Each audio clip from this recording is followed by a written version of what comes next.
দক্ষিণ মালদা কেন্দ্রের তৃণমূল কংগ্রেস প্রার্থী শাহনাজ আলী রায়হানের সমর্থনে কাজীগ্রাম অঞ্চলের লক্ষ্মীপুর এলাকায় দেওয়াল লিখন করল তৃণমূল নেতৃত্ব।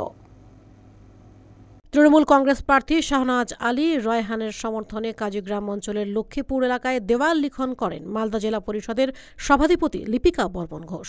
তিনি ছাড়াও উপস্থিত ছিলেন মালদা জেলা তৃণমূল যুব কংগ্রেস সভাপতি বিশ্বজিৎ মণ্ডল, যুব নেতা আরমান শেখ সহ অন্যান্যরা।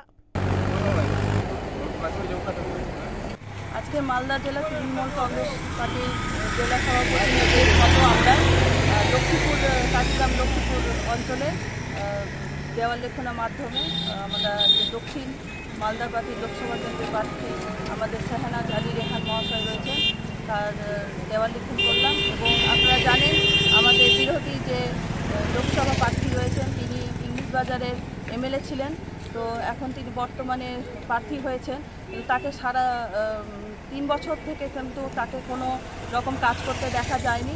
তাই আমরা আশাবাদী যে আমাদের যে লোকেরা রয়েছেন এলাকাবাসীরা তারা আমাদের শাহনাজ আলী রেহান মহাশয়কে বিপুল ভোটে জয়যুক্ত করবে। মালদা টুডে।